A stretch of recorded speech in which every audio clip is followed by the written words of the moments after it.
Hello guys, welcome sa ating educational webinar. So tutorial tayo kung paano install yung trading system natin. So make sure latest version yung download mong files no sa email mo. When you send ko sa yung email, make sure ito yung format no. FTA trading system, download mo lang yan, click mo to. Then after download, punta ka sa MT4 app mo. So login mo yung account mo, live or demo. So yung gagana ng account mo dun sa sinend mong MT4 number. So after ma-login, punta ka sa files sa upper left and click open data folder. So dito natin lilipat yung mga na-download natin na files, no? So sa dinownload mo sa email, open mo lang. So, and lalabas to. So, gagawin lang naman natin is lilipat yung na-download na files dito sa open data folder na files, no? Example, template folder. Kung ano yung folder, no? Lilipat natin yung files dyan. Lipat natin to dito. Lipat mo lang yan. Then balik ka sa folder. MQL4 folder naman. Then libraries. Make sure lipat mo yan dito. Lipat mo yan. Next naman, indicators. So una mong gawin is delete mo muna yung old files. Lahat ng FTA old files, no? Para hindi ka malito. Delete mo lahat dahil di mo na kailangan na. Then, copy mo lahat to and lipat dito sa data folder. Ayun na, okay na. So balik tayo sa MT4 app. Click mo yung template sa upper right. So to, click mo. Then click yung template na nilagay natin, yung naked chart, no? Then lalabas to. Then click mo tong folder na to, yung yellow folder na icon sa upper left. So navigator or pwede mong control N no para lumabas, control N.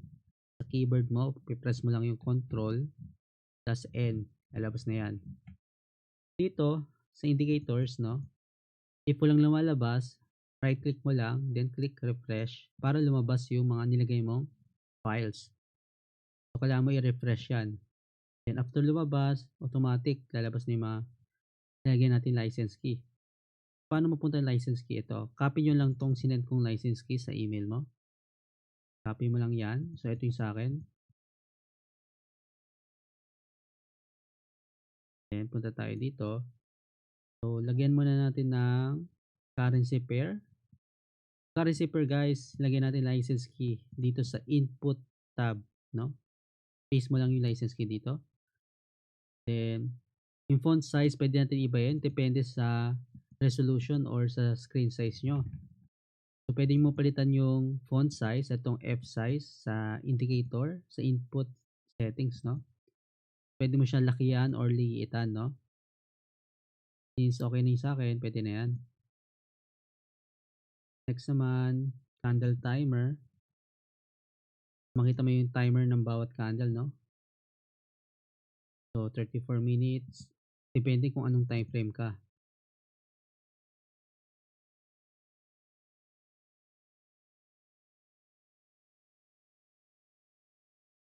Next naman, key levels, no?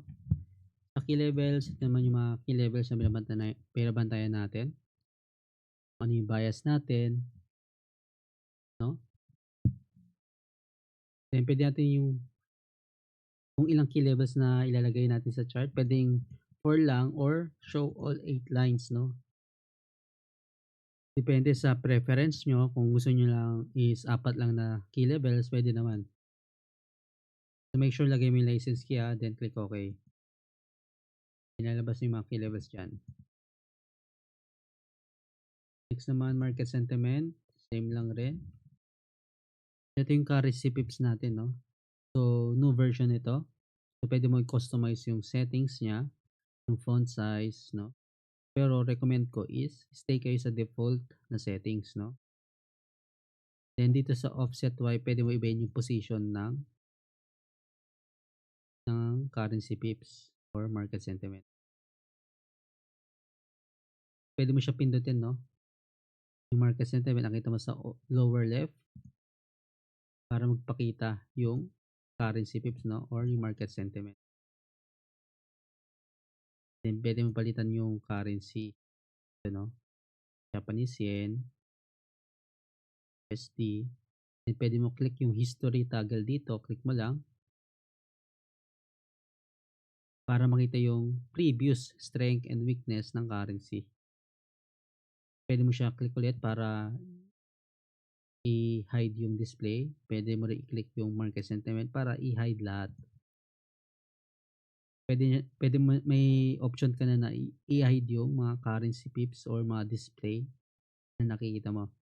Pati dito rin sa currency pair, no, pwede mo siya i-hide. Click mo lang to.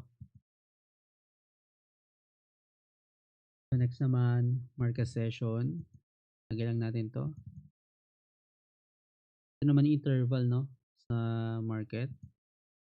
Example, nakita natin, ito yung naman yung New York session open, yung nakita nating dalawa.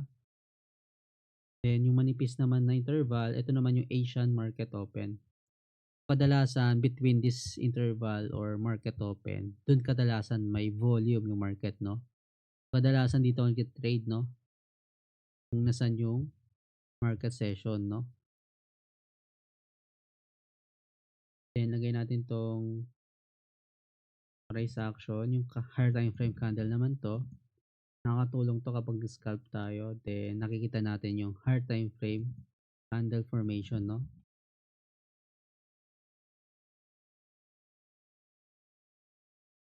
Ano lang naman nito, so yung first 4 candle, ito yung 15-minute time frame, no. Napaka-importante niyan yung candle formation ng apat na 15 minutes time frame. And itong dalawa naman sa gitna, ito naman yung 1 hour time frame, no.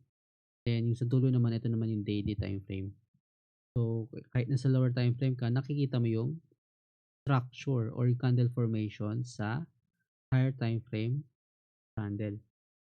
So pwede ka makahanap ng confluence, pwede mo rin makita kung saan magko-close yung candle, no. So additional, no, bias, no, confluence sa trading natin. Tayo. Then punta naman tayo sa signals natin. Dito, license ilagay natin. May option na tayo i-hide yung display ng candle indicator natin. Pwede natin lagyan. Dito naman sa levels, sa settings na to, importante is delete mo tong dalawang zero. Punta ka dito sa levels tab, click delete.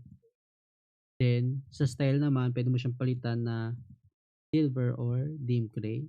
Then make sure solid yung line dito para maayos tingnan.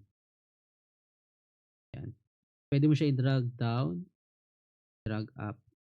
Depende kung ano preference nyo. Then double click nyo lang yan or control I. Then punta kayo sa signal. Pwede nyo siya i-hide, no? May option tayo na i-hide yan kung mas prefer nyo. Yun nga lang, di natin makita yung confirmation sa candle indicator.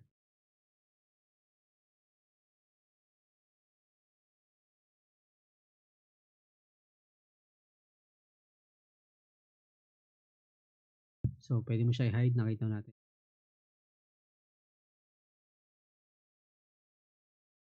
Ayan na. Gusto mo ibalik, control I mo lang. Then punta ka sa indicator na yun. Then click mo lang yung false para bumalik siya.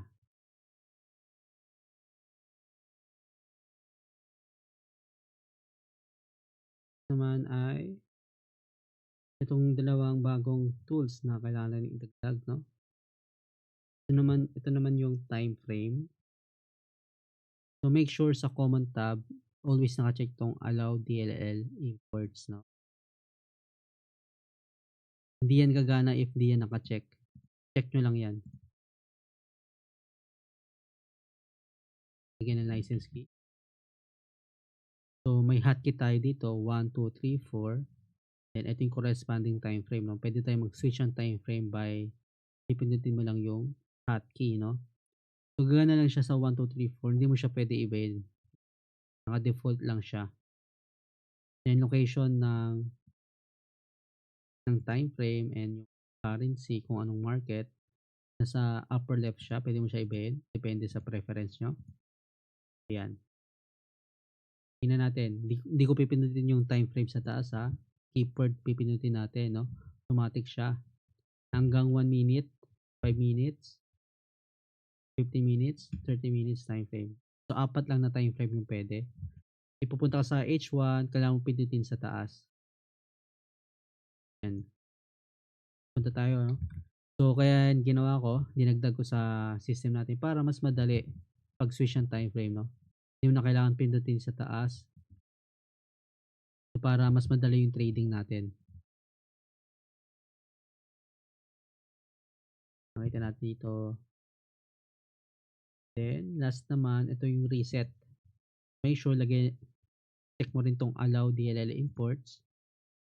So, tab. Yan. Yung location na ito nasa lower, bottom, medium. Sa gitna, no? Sa baba. Ito yun. Kita mo to? Itong box na yan. No. So, reset button yan, no? Kapag nag-zoom out tayo, pwede mo siya i-click para bumalik sa default na setting. If nag-scale up tayo, no? Then, pwede mo siya i-click ulit para bumalik, no?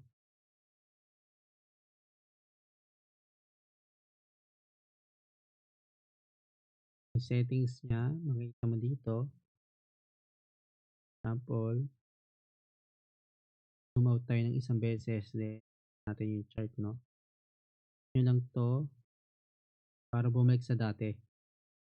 Nasa 1 minute tayo, pwede rin natin gawin yan, no? Kung nag-zoom out tayo kung ano yung structure ng market. Titingnan natin yung previous market, no? Candle.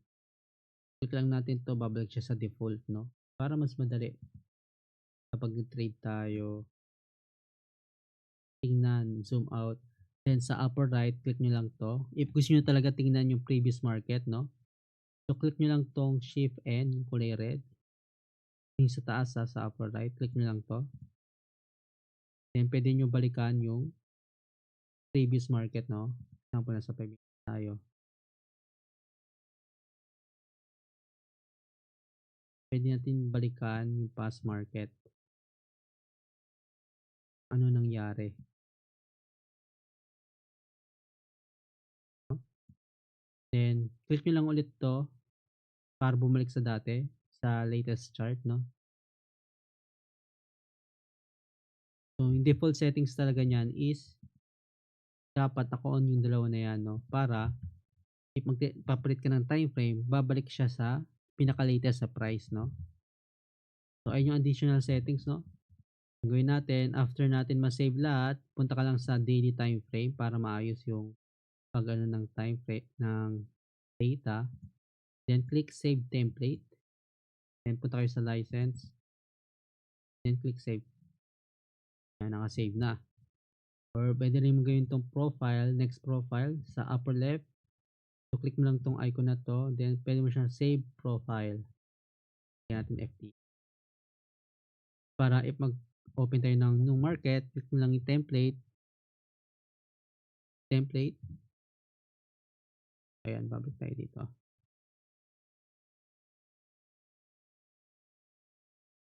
Natin gumagana yung system. So, 1 minute, 5 minutes, 15, 30. Ayan, pinipindot lang natin keyboard. Ayan na. So, ulitin natin yung market sentiment. Pwede natin pindutin yung toggle para lumabas. Then, pindutin natin yung mga currency na to. Kung anong currency gusto mo tingnan. Pwede mo click yung history tab para makita yung previous strength and weakness ng bawat currency. Then, pwede mo siya i-turn off yung display. Click mo lang. Then, kapag mag-ibang time frame, pindutin mo lang yung 1, 2, 3, 4. Then, may reset button na tayo.